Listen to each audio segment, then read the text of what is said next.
Okay, you guys, so today we're gonna attempt a blue fume patina. What is a blue fume patina? It is an ammonia fume patina, and I'm gonna do a dirty video today, none of this clean stuff. I've got my cut-off shirt, I'm ready to go, I'm outside, it's kind of a nice day, it's dry, which is what's important. Last attempt I did, it was way too moist out, so you gotta make sure you're dry for a couple of days. This could take up to 24 hours to fully cure. Now how this works is that we're gonna be mixing ammonia with salt, and so that is basically a mega acid fighting a mega base, and the reaction is this beautiful blue fume patina. There's a few things you need to get started. The first one is you need some kind of protection because you don't want to be breathing in ammonia. It's incredibly dangerous. And I want also to just preface by saying this is really not the kind of stuff you want to be breathing in, particularly later on when it's the actual reaction is happening, because that's like a dangerous chemical that could kill you if you breathe it right in. So this is all the shit you're gonna need. Okay, so for starters you need a cymbal, clearly. And then you're gonna need a sander. I'm using an orbital sander. You can, of course, just use regular sandpaper. If you're gonna do it, use coarse. You want coarse, because we're trying to score the surface. I use the orbital sander, it's faster. You definitely want gloves. I'll get into that later on. You want that for your eyes, for the ammonia part. And of course, you're gonna need clear basic ammonia, and you're also gonna want some salt. Now, this kosher salt's a bummer because it's way too big, but I'm gonna melt it down. So we want liquid salt water. So if you live by the ocean, you're in luck. Okay, you're definitely gonna want painter's tape of some form. This is sort of the clean release brand from Duck, and it's also the multiple surface one. So it's a little bit stronger than basic painter's tape. And I have regular masking tape, which I'm gonna be using with the clear plastic wrap. And of course, a Sharpie so I can label which is which of the two, and you want a fresh blade in your knife. Furthermore, later on you might want some barkeeper's friend, so that'll be for later for polishing up your stencil. And you're gonna want like a little towel just in case. And then this is the weird part, guys. This is over here, what I've got is one of these old oil drum type doohickey whatever, and in the bottom here what I've got is just some sheetrock buckets to lift up so I'm not reaching deep into this, and I got a couple of just dirty old 2x4s I found, little pieces. We're going to be putting ammonia in here, the cymbal on top of here, and then we're going to be coating this with cellophane wrap so that no oxygen escapes. Not too much, that is. We want a little bit of airflow, but not a ton. So this will be nice because we can fill it, and it happens to be just the perfect size for this here cymbal. All right, guys. So like I said, you're gonna want to be wearing gloves because you don't want your finger oils on this cymbal at all. That'll ruin any patina. And we're just gonna sand it. Like I said, we're gonna go aggro. So I'm gonna go all the way around. I can't film all of it because I got only one hand here, no crazy camera gear, but you get the idea.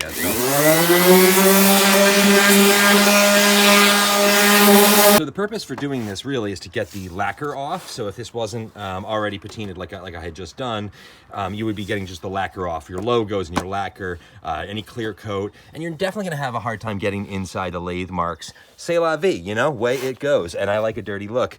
All right, and so if you can see the scoring marks, they're kind of, sketchy, right? They're going in all kinds of directions, but we want that to be even more intense, which is why we're gonna take our really strong sandpaper grit, and what I'm basically gonna do is just go any way I want, It's gonna go black, back and forth. I'm not going with the grain intentionally. I don't know if you can see, but I'm really scratching up the surface. That's exactly what you want. You want this nasty scratch surface because, like I said, it's like pottery. You want somewhere for that reaction to stick. There's a little bit of residue building up from all the sandpaper. I did a really good job blasting it with the sandpaper. Like I said, I was going in all different directions, so I don't know if you can see the markings on them. They're really not uniform, which is what you want. Do not put this in water right now because that'll basically smooth out all those surfaces you've just created. So just take a little bit of sandpaper.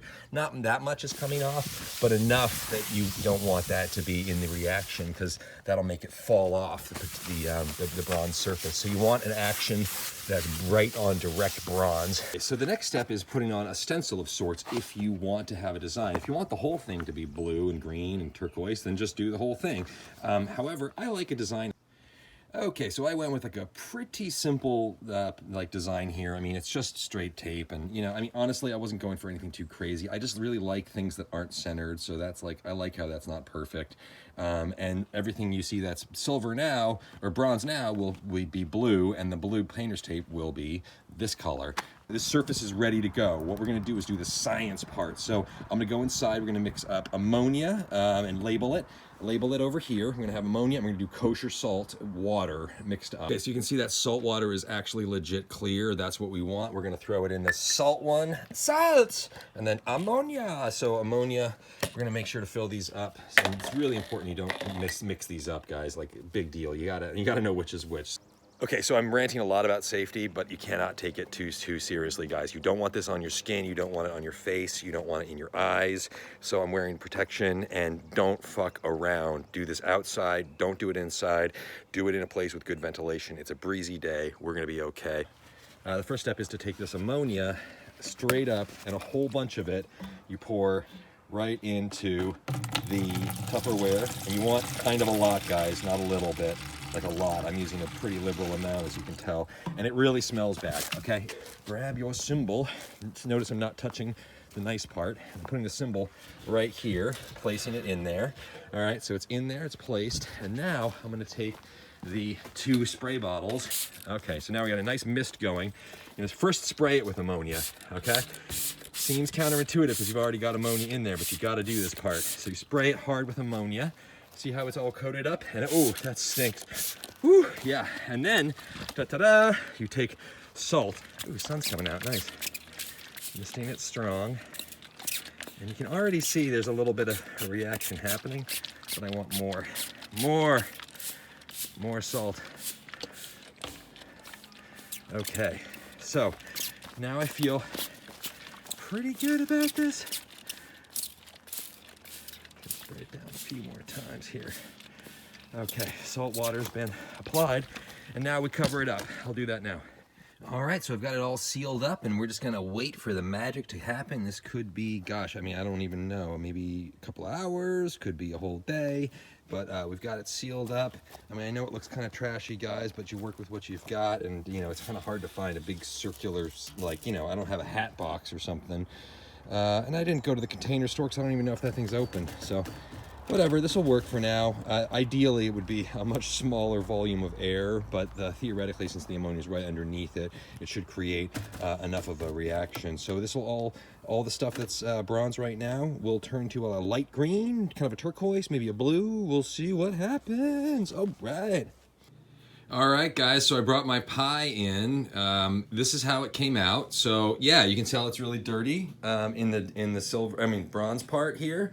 That's just because of the, all the time it sat there. It was there for about, I would say 16 hours, 12, 14, 15, 16 hours, something like that. And it came out pretty good. So what I'm gonna do now is I'm gonna take Barkeeper's Friend, which is without a doubt the best polisher you can use.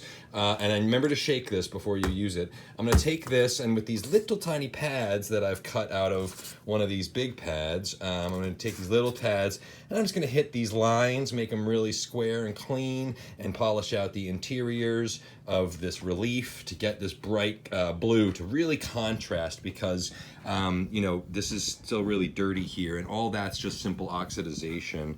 And so yeah, we're gonna just blast this part out and hopefully have ourselves kind of a cool little Miss Pac-Man looking, I don't know, triangle crest looking, I don't know, what do you call this?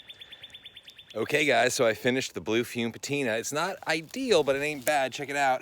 I took off this part over here because it looked too uniform. I don't like uniform. But yeah, see, now that bronze is all shiny, that's part of where the contrast comes in, right? So that shiny bronze versus the blue Fume part. And the blue Fume came out all right. I mean, this isn't my best work. I was really hoping for something a little brighter, more like that color down there. But that's simply because I had a really big, if you remember, I was using that like really big, like oil drum thing. If you had a smaller space to do that in, where there's more ammonia fume on more salt water, that it would have a more dramatic effect. But I kind of like this, and the best part about this is doing it this way means that it's still playable. Yeah, so it still makes noise. Let's do it again. So that's a good thing about this style. So there's many ways to do it. You guys, this is just one sort of a DIY home project for you cats. Ooh, shit, I dropped it again. For you DIY cats that are bored during the quarantine. But you guys, you too can make beautiful cymbal art like this. I keep it simple, I keep it dirty. I like it that way. Yeah, happy quarantine, guys. Be safe, be smart, make art.